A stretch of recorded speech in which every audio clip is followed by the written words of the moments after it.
Bueno, pues buenas tardes a todos. Muchas gracias por vuestra presencia, por invitarme aquí desde Cooperativas. Encantado de estar aquí. Es un placer y un honor. Sois las arterias del sector agroalimentario. Las cooperativas son las verdaderas bombeadoras de energía al sector agroalimentario. Y dentro de las cooperativas hay un rol que es para mí clave, y no lo estoy diciendo aquí porque estéis todos los presentes, sino porque lo creo desde hace mucho tiempo, que son los técnicos agrícolas de asesoramiento. Sois el eslabón que une las cooperativas y las empresas no están aquí, pero bueno, el eslabón que une las cooperativas y las empresas con los agricultores y ganaderos. Y tenéis un papel fundamental, actual y en el futuro, como vector de innovación, como vector de progreso, de mejora del sector agroalimentario. En vosotros confían muchísimos agricultores y muchísimos ganaderos. Tenéis la gran oportunidad de hacer un sector agroalimentario mucho mejor, más competitivo, más innovador y más resiliente ante los shocks que vivimos de forma permanente. Por tanto, ya digo, para mí un honor, una responsabilidad y un placer estar aquí. Tengo el complejo reto de, a estas horas, 5 menos cuarto de la tarde, es hora casi de torero, de manteneros despiertos. Ha habido cervezas, ha habido comida, en fin, vamos a ver cómo lo conseguimos. Bueno, voy a empezar siendo un poquito provocador, porque digamos que hay una parte que va de regalarnos los oídos y de contar lo buenos y lo listos y lo majos que somos, y hay otra parte que va de entender el mundo en el que vivimos. Esto es lo que dicen algunos medios y lo que dice ciertos autores del mundo urbano, del mundo, digamos, del mundo que nos rodea, del mundo de los consumidores, de las ciudades, sobre el sector agro. El acuífero bomba que envenena de nitratos el Mar Menor. Culpable el sector agroalimentario. Yo no he leído nada ahí que diga nada de depuradoras ni de residuos urbanos. Solo leo sector agroalimentario. La agricultura es el mayor emisor de gases de efecto invernadero del mundo. Esto no es verdad, pero bueno, pero ahí está, O sea, esto el New York Times. O sea, esto es lo que dicen los medios. O esto, que quizá os suene un poco más cercano, esto es el Diario de Sevilla, septiembre de 2024, y hay alguien, debe ser, no sé, periodista o científico quizá, que dice que producir 1 kilo de aguacates cuesta 2.000 litros de agua. Si sabéis más o menos lo que produce una hectárea de aguacates en la Axarquía, que son 10 o 12 toneladas, pues querría decir consumir entre 20 y 24.000 metros cúbicos por hectárea y año. ¿Alguien que tenga algo que objetar? O sea, ¿os suena razonable? En fin, esto es lo que dicen los medios, O sea, esto, además, si leéis, fijaos que además hasta se permiten el lujo de decir mitos y verdades del aguacate. O sea, encima nos están sacando de nuestro error. Cuidado, O sea, esto es la ciencia, que dicen algunos. La ciencia así en mayúsculas. Este es el mundo en el que vivimos, ¿vale? O sea, aquí no estoy, evidentemente no estoy dando mi opinión, no digo lo que yo pienso de esto, lo insinúo. Pero bueno, este es el mundo en el que vivimos y el reto que tenemos desde el sector agroalimentario es conectar, empatizar, llegar a esas sociedades urbanas de consumidores que son nuestros clientes, son los que compran los alimentos, y transmitirle con datos la verdad de nuestro sector, de cómo se hacen las cosas, de bien o de mal, y de cuáles son los esfuerzos de mejora, en fin, de avance, de innovación dentro del sector. Algunos retos del sector agroalimentario. Aquí la verdad es que, bueno, yo creo que esta mañana se han visto muchos de estos retos, se ha hablado de forma extensiva. Tenemos los costes y los márgenes. ¿Quién de aquí tiene un margen de beneficio abajo, del 30%? No levantáis todos la mano a la vez. ¿Del 30%? ¿Del 20%? ¿Del 10%? ¿Del 5%? Este es un sector de márgenes cortitos. Es un sector donde hay que mover mucho volumen, hay que hacer las cosas muy bien y al primer error, cáscara de plátano pisada, ¡pum!, te caíste. O sea, aquí hay que hacer todo muy bien y hay que ser muy fino en eficiencia. El tema de la mano de obra y la automatización. Vivimos en la era en la que aparecen gurús. Yo, os voy a hablar de inteligencia artificial y de transformación digital.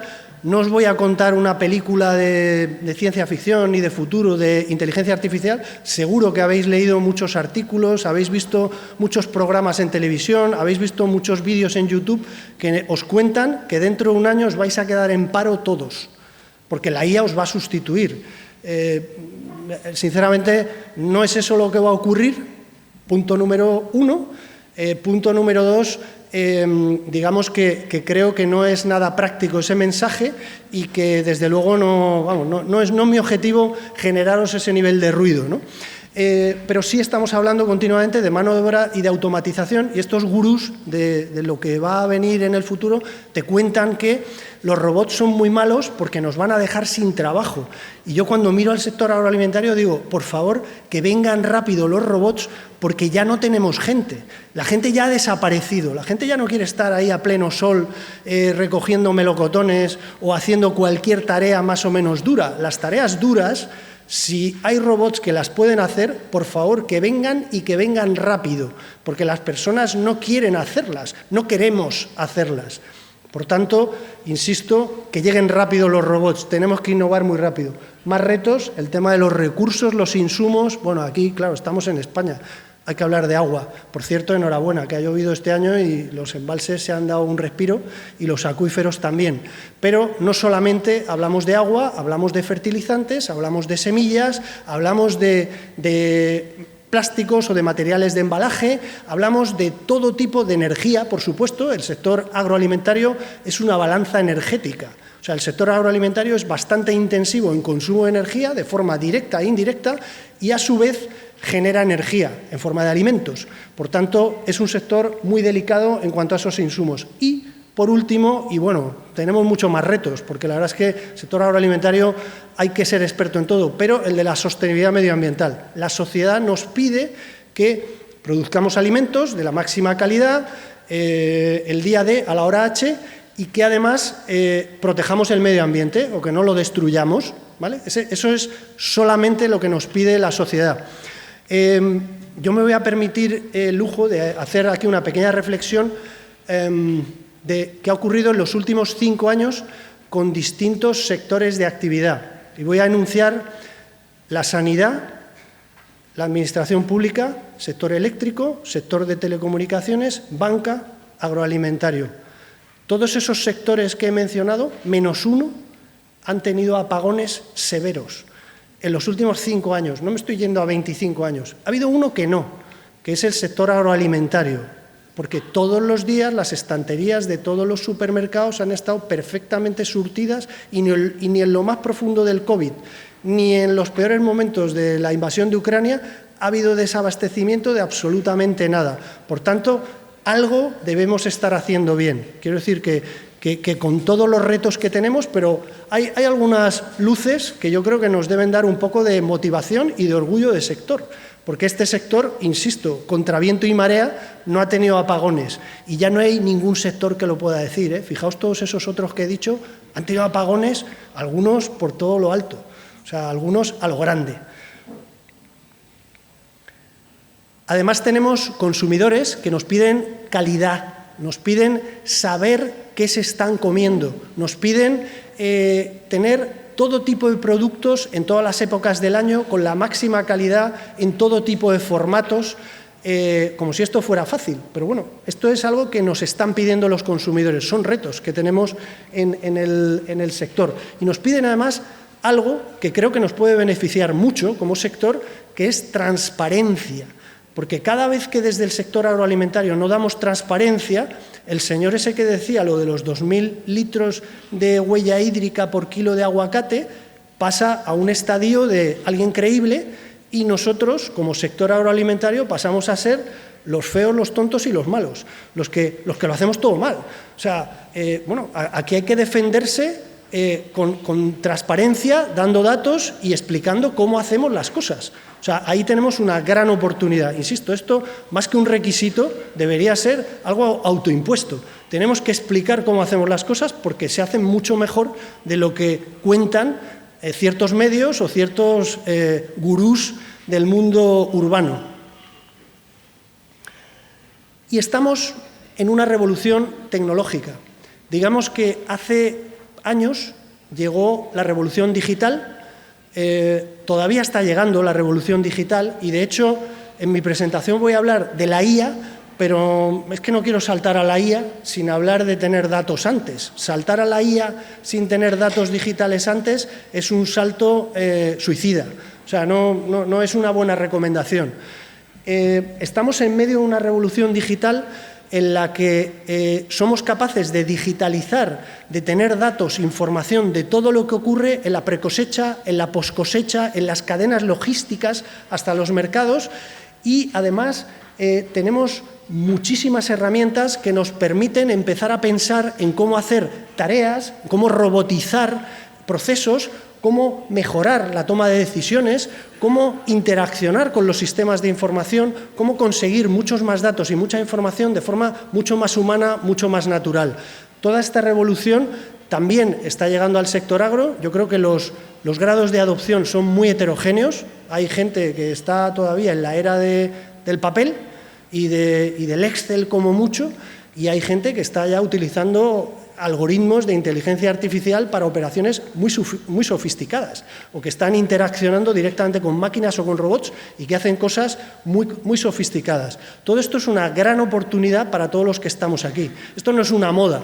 Yo os voy a decir un pequeño secreto a nivel personal, de experiencia personal. Yo en el año 1991 estaba en un proyecto de cooperación. Todavía no había terminado mi carrera de agrónomo en Perú. Y yo en aquel momento conocí ARPANET. ARPANET era, digamos, como el paso previo a Internet, que se dio a conocer y se publicó en 1994.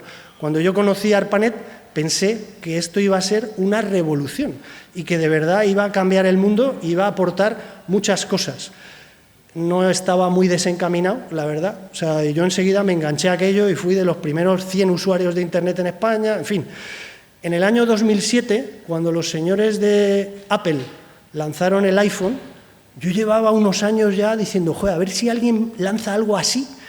Y el día que lo lanzaron, yo me fui a Estados Unidos, me hice la cola aquella de los que tenían el primer iPhone 1, y yo me hice con un iPhone 1, era de ATT, estaba bloqueado, era la compañía americana, ATT, y lo tuve que craquear para poder utilizarlo en España. Pero a mí me pareció que aquello era espectacular y que aquello iba a cambiar el mundo. Y al principio además recuerdo que había gente que decía, bah, eso con los teclados estos de, o sea, colores de las BlackBerrys, los teclados estos que son de teclitas, vamos, eso no lo va a desplazar en la vida. Bueno, 5 años después buscabas, oye, ¿tenéis alguna BlackBerry por ahí? Que es que tengo una película de época que la quiero grabar y necesito una BlackBerry. Bueno, o sea, quiero decir que efectivamente el teléfono inteligente ha cambiado el mundo, ¿no? Cuando en el año 2017 sale la tecnología de Transformers, que es en lo que se basa esto de la inteligencia artificial, en los modelos. Os lo puedo contar con palabras técnicas, pero vamos a dejarlo en la IA. Ya está. No voy a hablaros de redes neuronales, convolucionales, adversativas. Lo dejamos en la IA. Cuando en el año 2017 sale esto de los Transformers, de la tecnología de Transformers, empecé a seguirlo y cuando ya en el año 2022 Microsoft definitivamente decide dar el paso y saca, bueno, su Copilot y, en fin, su ChatGPT 3.5. Fijaos que antes del 3.5 había habido varias cosas. Los más frikis estábamos ahí deseando que madurara aquello, ¿no? Pues la verdad es que, vamos, tengo claro en ese momento y os transmito de forma clara que esto es una revolución de las gordas. Esto no es una moda, esto no es blockchain o esto no es alguna de estas tecnologías tontas que luego, un tiempo después, se pasan de moda. Esto es algo que de verdad tiene un impacto muy fuerte y que no viene a sustituirnos, viene a complementarnos. Es el ejemplo Garry Kasparov, campeón de ajedrez mundial, en 1997 le ganó la máquina Deep Blue. Era una inteligencia artificial, tenía unas reglas muy sencillas, era saber jugar al ajedrez. Eso es fácil, los caballos se mueven en L, en fin, 4 reglas. En aquel momento la máquina ganó a Garry Kasparov. ¿Y qué hizo Garry Kasparov a continuación? Se pasó 10 años entrenando una modalidad de ajedrez que es hombre más máquina. Después de esos 10 años, Garry Kasparov es el tipo del mundo que junto con su máquina, es como Platero y yo, o no sé, o, en fin, es como un binomio, es el hombre más máquina del mundo que es capaz de ganar a cualquier hombre, a cualquier máquina o a cualquier hombre más máquina. Lo que quiero transmitiros con eso es que esto de la IA no viene a sustituir a los médicos, a los abogados, a los ingenieros, a los agricultores o a los policías.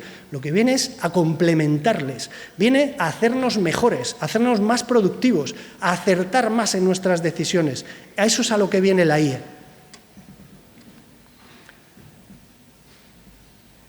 Cambio de paradigma de siglo.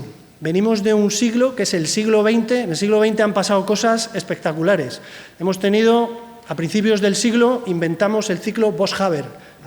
Los que vivieron en los años 1900 y 1910 del siglo pasado pensaban que las profecías de Malthus, que venían de finales del siglo XVIII, se iban a cumplir. No había fertilizante en el mundo como para alimentar a la humanidad. Se iba a terminar el mundo. Pero aparecieron los señores Bosch-Haber, se dieron cuenta de que esto que nos rodea es un 78% de nitrógeno y encontraron una forma de sintetizar nitrógeno y utilizarlo para la agricultura. Bueno, gran revolución. Siguiente gran revolución, pues a partir de la Guerra Mundial se produce la Revolución Verde y ahí estuvo Borlaug y estuvieron una serie de grandes especialistas que generaron con genética, con herramientas, pudieron alimentar a muchas zonas del mundo que estaban, francamente, bueno, que padecían hambrunas, ¿no? Yo creo que ha sido un siglo en el que hemos tenido un foco muy grande en la rentabilidad económica, en producir muchos kilos. El foco del siglo XX ha sido producir muchos kilos. En la mecanización, que ha dado un salto de gigante. En lo analógico, ha sido un siglo en el que, en fin, digamos que hemos hecho cosas, pero todas analógicas. El siglo de la química ha sido el siglo de los herbicidas, de los insecticidas, de los fertilizantes químicos, en fin, de los combustibles fósiles. Ha sido ese siglo, ¿no? Ha sido un siglo de uso intensivo en recursos y ha sido un siglo de agricultura desconectada. Yo planto o siembro y luego ya veré a quién se lo vendo. Bueno, ese es un modelo, pero el siglo XX ya pasó. Es más, esto seguramente se alarga hasta 2010 o 2020, pero estamos ya en la siguiente fase. Y esa siguiente fase va de que al sector agroalimentario, y yo ya no hablo ahí de agricultura, hablo de sector agroalimentario, cadena de valor agroalimentaria, que así hay que verla, se nos exige rentabilidad económica, social, medioambiental. Aquí estáis las cooperativas. La de la rentabilidad social casi que me ahorro de explicarla, ¿no? O sea, en fin, impacto en el territorio, generación de empleo, estabilidad, no os deslocalizáis. Bueno, yo creo que tenéis todos los tics, pero hay que contarlo, ¿eh? O sea, esto, si no lo contáis, sois igual de buenos o de malos que el que lo hace peor de todos los peores. Y vuestro producto compite solo por lo que ves, te entra por los ojos o por lo que entra por un análisis químico. Por tanto, esto hay que contarlo. Este es el siglo de la calidad, de la calidad y de la producción según demanda. Seguro que habéis escuchado muchas historias de que en el mundo somos 8.000 millones de habitantes y en 2050 vamos a ser casi 10.000 millones y que va a haber que producir mucho más, bla, bla, bla. Borrad eso ahora mismo. No es ese el reto. El reto no son kilos. De hecho, la capacidad que tenemos de producir kilos con las mejoras que está habiendo en genética, en uso del agua, en métodos de cultivo, en química, en automatización, en software, en datos. La integral compuesta de la capacidad de producir kilos con todas esas mejoras es brutal. Es mucho más de lo que va a crecer la población. De hecho, si miráis la evolución de las tierras de cultivo en todos los países desarrollados, incluyo ahí a China y a otros muchos, en los últimos 50 años, cae. Cada vez se cultivan menos tierras, cada vez necesitamos menos tierra. Pero lo que sí se cumple es que cada día los mercados exigen más calidad, porque hay un umbral, que lo tiene muy estudiado la ONU, que son $16.000 de PIB per cápita. Ese es el umbral en el que las personas comen lo que les da la gana, lo que les apetece. Y cuando las personas comen lo que les apetece, ¿sabéis cuál es el éxito? Tener productos de alta calidad. Si solamente nos centramos en la cantidad y en los kilos, tarde o temprano descarrilaremos. Estaremos consiguiendo un commodity muy eficiente, pero que acabaremos siendo irrelevantes en la cesta de la compra de los consumidores. Y esto va de mantener el valor añadido generado. Tenemos ejemplos magníficos en los últimos años. Hace 25 años, cuando ibas a un supermercado a comprar una cerveza, había 5 marcas, a veces menos, había 2 o 3, y donde un litro te costaba 1 euro, y eran 5 marcas, no había más. Hoy vas a un supermercado y hay 5.000 marcas y te cuesta 3 euros una botellita, porque tiene extracto de romero sanguifolio y tiene no sé cuántas historias, ¿vale? O sea, quiero decir que esto va de producir valor añadido. Cuando vendemos hortalizas, ya no vendemos en las cooperativas de Almería pepinos estándar, vendemos pepinos snack, pepinos chiquitines que se comen cuando estás en el cine. Cuando vamos a un stand en el que hay tomates, ya no hay un tipo de tomates, tienes 25 tipos de tomates y digamos que la calidad es el verdadero factor de competencia. Estamos en competencia con muchos países del mundo que están luchando por la calidad. Ese es el verdadero reto. Muy importante la automatización y la robotización. Estamos empezando a ver la punta del iceberg de lo que viene. Pero el grado de automatización y robotización que vamos a tener en este sector va a ser muy alto. Según estudios, se está hablando de entre un 50 y un 65% de las tareas que hoy se realizan de forma manual van a ser realizadas de forma automática o robotizada. Y eso no quiere decir que nos vayamos a quedar sin trabajo, insisto. Seguramente esto lo que quiere decir es que las tareas más penosas, aquellas que exigen coger en peso 30 kilos o cosas similares, las van a hacer robots, y lo que va a hacer falta es gente que sean los pastores de esos robots, o llamadle como queráis. Alguien que los orqueste, que los supervise, que los oriente, porque si algo no tiene la IA es voluntad, ni motivación, ni propósito. Todo eso no es sustituible, eso lo tienen las personas. Ni, por supuesto, la IA, además, tiene contexto amplio. Las personas tenemos contexto amplio. Somos capaces de tomar decisiones en entornos de casi ninguna variable para decidir. La IA se bloquea, entra en bucle. O sea, ¿veis el relojito este de las pantallas? Pues eso es lo que hace. Porque me he quedado. O sea, bueno, las personas, insisto, siguen siendo muy importantes. Este es el siglo de lo digital, evidentemente. Es el siglo en el que sustituimos la química por la física, la biología y la ciencia de datos. Ya no cogemos una avioneta y fumigamos. Vamos, te meten en la cárcel, seguramente. Ahora lo que hace falta es coger un bisturí y tratar solo en el sitio donde está la afección de la enfermedad criptogámica. En fin, hay que trabajar con precisión, y por eso hablo de física, de biología y de ciencia de datos. De hecho, vamos a ver conceptos en pocos años que pueden ser muy revolucionarios, y es que nuestros métodos de producción y de transformación y distribución en el siglo XX se han orientado a grandes economías de escala y a hacer cosas con máquinas muy grandes que hacen operaciones homogéneas. Pero si de pronto empiezas a tener robots muy chiquititos que son capaces de, por decir algo que vais a decir que estoy loco, pero en una misma superficie tener 2 cultivos distintos intercalados, bueno, si hay un robot que trata el cultivo A y otro robot que trata el cultivo B y no se cansa, ¿dónde está el problema? Es que a lo mejor esos cultivos intercalados se retroalimentan y se mejoran mutuamente. Y entonces es algo que no hacíamos hasta ahora porque hacía falta tenerlo todo homogéneo, pero si tienes otras máquinas, lo mismo te puedes plantear otros paradigmas. Bueno, eso lo vamos a ver. Por supuesto, estamos en el siglo de la eficiencia en recursos, ya no vale cualquier consumo de energía o utilizar productos químicos, máquinas, factor trabajo en cantidades industriales. Y muy, muy importante, integración desde el campo y hasta el mercado.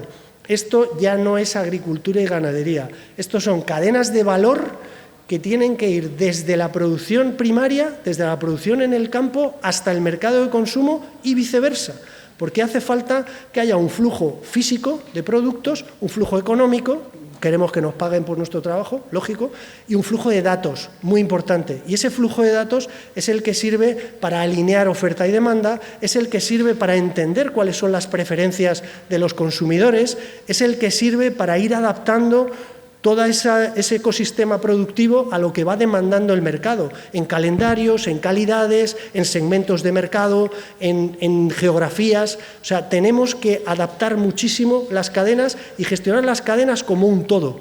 Tenemos ejemplos, y os puedo poner ejemplos que no son de España, ejemplos que creo que pueden servir para inspirar, como, por ejemplo, sabéis que Perú, desde el año 2022, es el mayor exportador de arándanos del mundo. ¿Sabéis cuándo se produjo la primera exportación de arándanos de Perú? En el año 2013. ¿Sabéis cuándo se plantó la primera planta de arándanos en Perú? En 2008, en Arequipa. En menos de 15 años pasaron de no saber lo que era un arándano a ser el primer exportador del mundo en arándanos.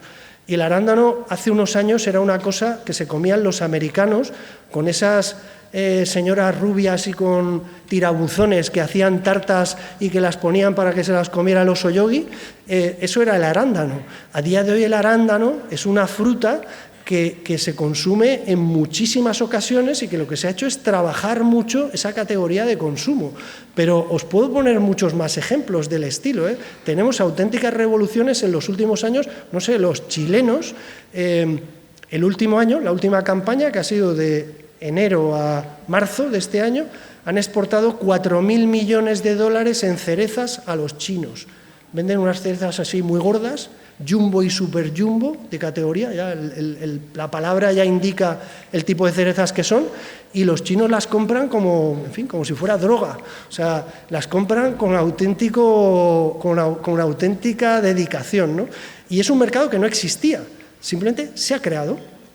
¿Os imagináis los chinos comiendo cerezas en enero? ¿De dónde viene esa tradición? O sea, se la han inventado los chilenos. Fundamental en todo esto, y por eso voy a ello, antes de hablar de la IA, la integración digital de toda la cadena.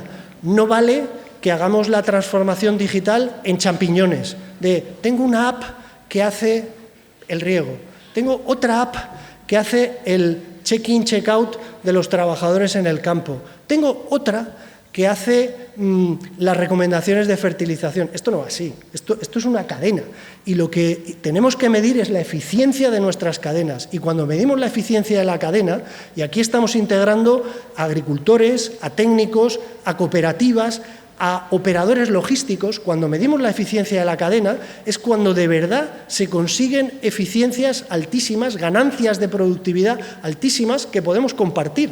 Y esto se hace con tecnología, esto se hace con datos, esto se hace tomando mejores decisiones, y de manera que si un agrónomo está en el campo, sepa que tiene que cuidar determinada categoría o determinado calendario de producción o determinada certificación de calidad para conseguir satisfacer las demandas de un mercado que es el que en última instancia va a pagar nuestros salarios y va a pagar nuestra forma de vida. El objetivo, mejores decisiones, mejores acciones y que estén coordinadas. Esto va de reducir errores, de reducir riesgos, de incrementar la eficiencia, de aumentar la calidad de los resultados, que, insisto, es mucho más importante la orquestación de lo que hacen las partes que lo que hace de forma más eficiente cada uno. Os pongo un ejemplo muy típico, ¿no? Es alguien que tiene una parcela que cultiva zanahorias, puede decir, si tengo dos parcelas y una produce 80 toneladas y otra produce 60 toneladas, automáticamente piensas, bueno, la buena es la de 80.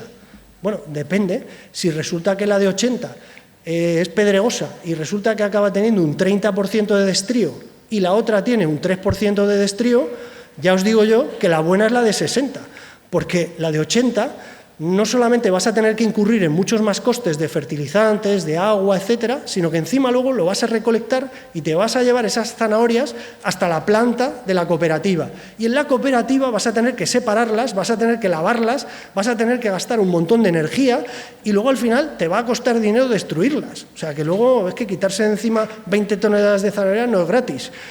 Lo que quiero decir es que estas eficiencias se ven mejor en el conjunto de la cadena. Tenemos la oportunidad y la gran obligación, yo diría, de capturar datos en todas partes.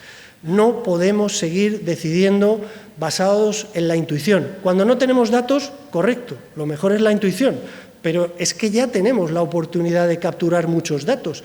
Y cuando capturas muchos datos en máquinas, en sensores, siempre que hablamos de datos todo el mundo se va al sensor. Se está imaginando ahí la lanza clavada en el suelo. Los datos son muchas más cosas. Los datos son las observaciones de los agrónomos en campo. Los datos son las imágenes de los satélites. Los datos son la retroalimentación que nos da el técnico de control de calidad en el punto de destino de los productos. Los datos son lo que nos dan las máquinas, las básculas de pesada en la entrada de los productos en la nave, en la cooperativa.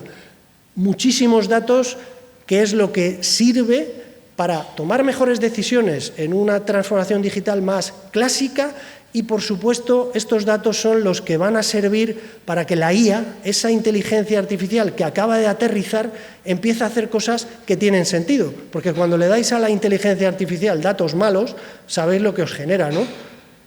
Pues eso, o sea, pues resultados malos. O sea, importantísimo. Y por cierto, esto tiene una lectura muy interesante, que es todos aquellos que hasta hoy hayáis invertido y hayáis trabajado en transformar digitalmente vuestras operaciones, ahora vais a tener un premio. Si tenéis datos de calidad, la IA se va a llevar un alegrón tremendo, porque en muy poco tiempo os va a poder dar resultados muy atractivos. Si por el contrario estáis empezando ahora, estáis ahí en el papel y tal, y venga, voy a empezar con esto de la transformación, abordad primero esa transformación y después meteos en la IA. No vayáis directos porque eso es una mala receta. Fundamental, decisión agronómica digital. Yo me eduqué, yo terminé mi carrera en el año 92 y el agrónomo durante muchos años hemos tenido que decidir por el método de los 5 dígitos oscilantes. De más o menos, me suena que, bueno, tenemos la oportunidad de empezar a decidir con datos, con digitalización, con información veraz y medianamente científica, ¿vale? Tenemos la oportunidad de mejorar la eficiencia, el control de operaciones, tareas, personal. Los mayores costes de este sector tienen que ver con los insumos, tienen que ver con la mano de obra, tienen que ver con la maquinaria, con la energía.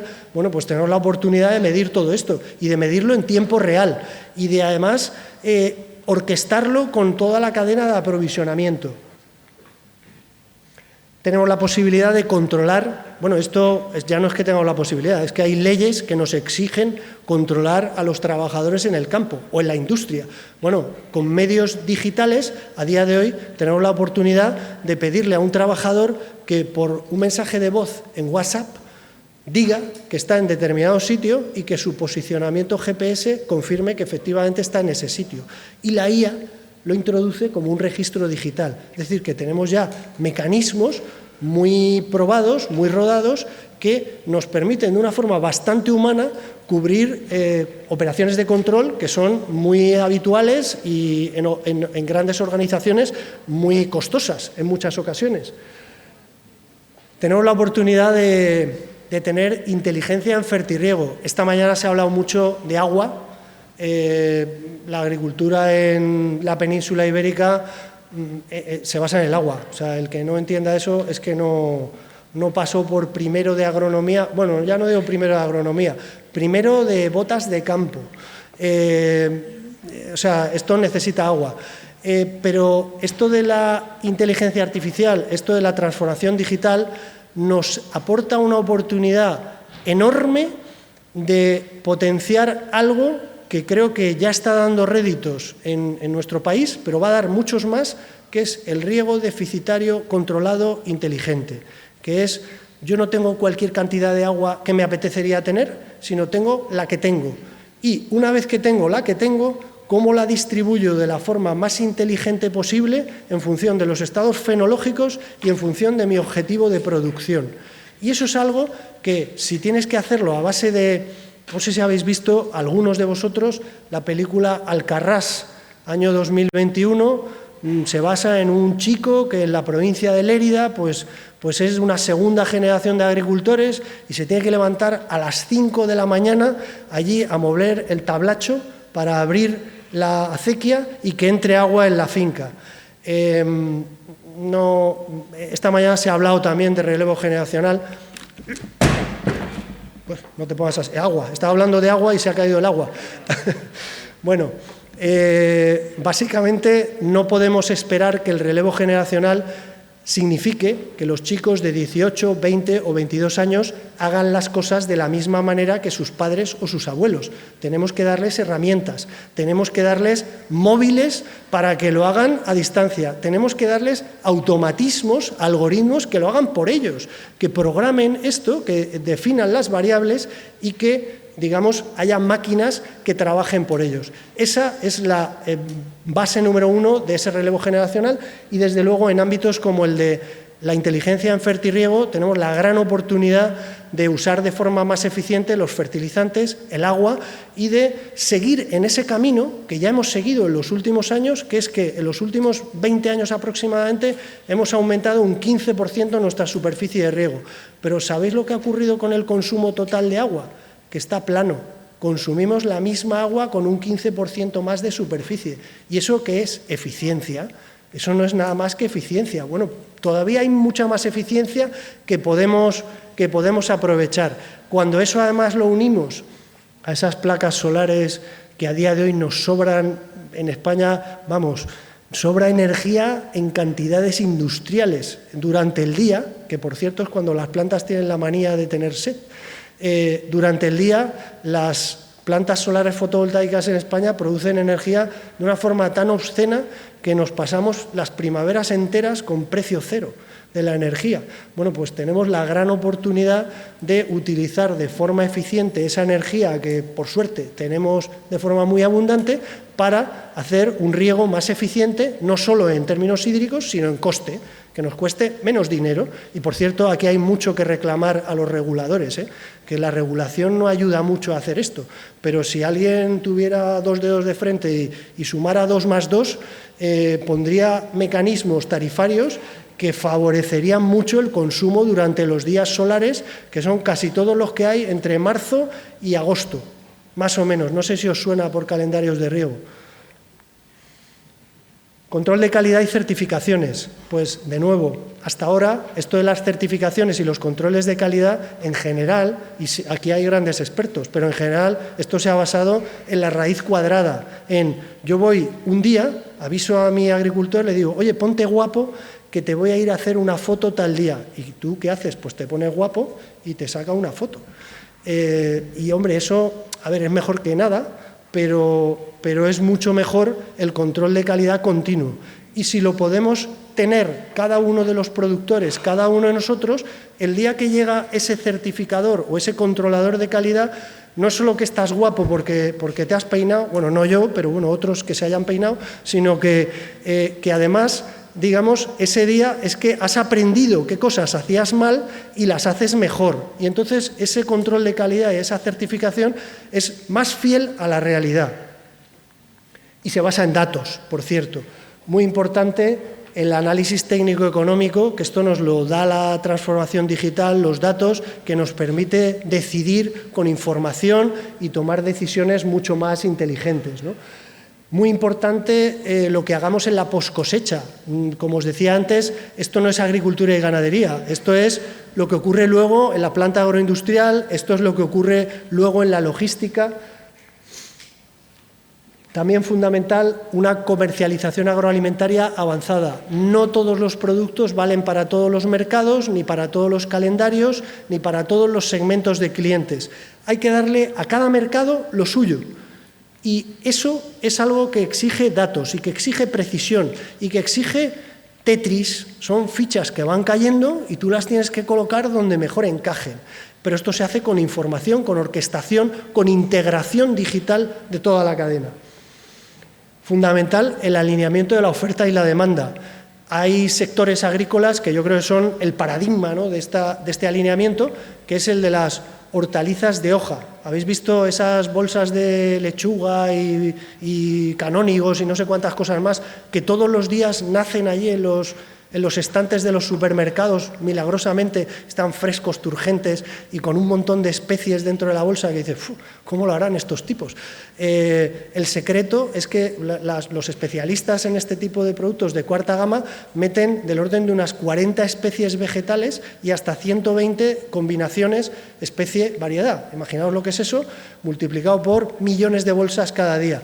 Esos señores lo que tienen que hacer es que no falte, porque el día que falta, drama, o sea, ese día, suenan todas las alarmas, pero que tampoco sobre, porque que sobre significa que lo tiras. Por tanto, es un ejercicio de precisión, de alineamiento de oferta y demanda. Pero esto que en ese segmento de actividad es muy exagerado, se ve muy bien, en todos los segmentos de actividad del sector agroalimentario es así. Hay que producir las cantidades exactas, en los momentos exactos, de las calidades que demanda el mercado. Entre otras cosas, con ello reducimos la pérdida alimentaria, que es lo que se pierde desde la planta y hasta el mercado. Y, por supuesto, tenemos que conocer los mercados. En esto, debo decir, en España tenemos mucho que aprender. Deberíamos darnos una vueltecita por países como Italia, que son unos auténticos artistas en la inteligencia de mercados y en el marketing, la comercialización. Tenemos que conocer mucho mejor a nuestros clientes, tenemos que conocer mucho mejor nuestros mercados, tenemos que aprender a poner en valor nuestros productos. De forma, insisto, aquí hay mucho que aprender y todo esto además hay que alinearlo con la producción. No puede ser que la producción vaya por un lado y luego vamos a dárselo al comercial a ver si lo vende. No, esto es que va junto. Por supuesto, la logística, cuando ya hemos hecho todo lo grueso del trabajo, es una pena que ocurra que de pronto te falla un camión frigorífico o te falla una huelga o te falla lo que sea o que no hay contenedores refrigerados y acabas de perder todo o lo que es peor, llega a destino y entonces te llama el del supermercado de turno y te dice no te lo vas a creer, tu producto no da el nivel de calidad, pero te puedo hacer el favor de comprártelo por la mitad de precio o lo destruyes tú a tu coste. Ahí lo dejo. Quiero decir, esto tiene ciencia, tiene tecnología y tiene muchos mecanismos para que no nos den estos sustos. En la parte de sostenibilidad medioambiental y social, esto va de datos, esto va de medir, esto va de indicadores y esto va de números. O sea, no se trata de poner una bolsita chula, como pongo aquí, se trata de sostenibilidad con datos, porque el consumidor 4.0 ya quiere leer códigos QR, es muy curioso y quiere conocer todo lo que está comprando. Y casi acabo, porque me están reclamando que vamos un poco ajustados de tiempo, no voy a dejar de mencionar esto de la IA, por dónde viene y qué clase de cosas son las que podemos esperar ya, porque esto está aquí ya, esto no es algo que estemos contando a futuro, podemos esperar canal de ayudas interactivo mucho más potente, automatización de operaciones, respuestas sobre los datos o sugerencias inteligentes. Estos son distintos estadios de madurez de lo que puede dar la inteligencia artificial. Como algunos casos de uso, pues os cuento aquí casos que están ya puestos en marcha. Por supuesto, inteligencia sobre imágenes de satélite, que hay algoritmos que nos permiten convertir en datos esas imágenes que, digamos, en vacío no sirven de gran cosa. Cosas como convertir la sostenibilidad o la biodiversidad en análisis inteligente de imágenes y que nos genere indicadores de forma automatizada. Esto es algo que se puede hacer ya. Esto no es un cuadro, esto son mediciones, son datos. Casos como estos, asistentes de agricultores, ganaderos, asistentes para técnicos agrícolas, a día de hoy tenemos ya la posibilidad de preguntar con un mensaje de WhatsApp a una base de datos que previamente hemos entrenado, que por supuesto le hemos tenido que entrenar diciéndole que creatividad cero, que por supuesto le hemos tenido que dar contenidos de calidad, que por supuesto hemos tenido que validarla con distintos idiomas, que por supuesto hemos tenido que contrastarla en contextos, digamos, más o menos variados. Insisto, esto tiene bastante ciencia por debajo, pero especialistas en el sector agro que conozcan la casuística, las necesidades, tenemos ya soluciones que son capaces de interaccionar con técnicos agrícolas, generando técnicos agrícolas con supercapacidades, con una capacidad muy superior que es de la que hablaba yo al principio. asistente de operaciones de poda. No sé si habéis leído algún manual de poda, que tú te lo lees y dices, ¡buah, ya sé podar! Y luego vas allí, te pones delante de la planta y dices, ¿y ahora qué? ¿Ahora cuál corto? Bueno, pues si además pensamos en tener cuadrillas de poda de no sé cuántas personas que encima tienen rotación, pues este tipo de herramientas ayudan mucho. O eliminación de malas hierbas con robots, en fin, aquí tenemos todo tipo de oportunidades. Para todo esto hace falta una materia prima que es clave y que aquí estáis, muchos de los que formáis parte de esa materia prima, que es el nuevo profesional agro, analítico y digital. Esto es lo que de verdad va a hacer el cambio. No son las máquinas, la tecnología ayuda, la tecnología es revolucionaria, pero necesitamos este cambio. Y este cambio sois vosotros. Este cambio no es una cosa que se toma en una pastilla, es algo que se asimila, se interioriza y se transmite a todo el sector. Y además tenéis la gran oportunidad de ser el verdadero vector de innovación del sector, de transmitirlo a agricultores, a ganaderos, a vuestras cooperativas. Este es el verdadero cambio. Algunos consejos, y con esto termino. Hacen falta socios tecnológicos que conozcan el sector agro. No creáis en el gurú que viene a contaros una película de IA, o una película de blockchain, o una película de IoT. Si algo tiene el nombre de la tecnología, seguramente es que no está pensando en el problema que va a resolver. Hay que ir a resolver problemas y retos del sector agro.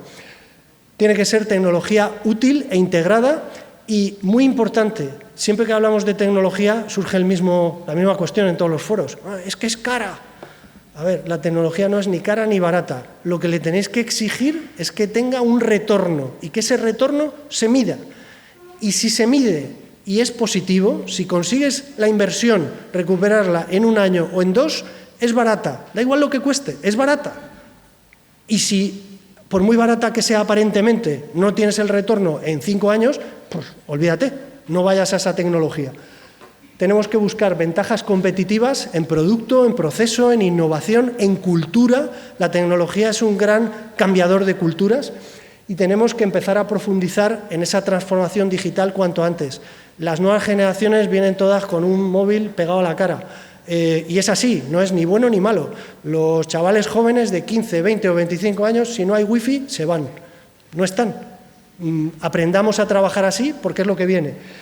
Y muy importante, transformar las mentalidades. Foco en las personas. Y nada más.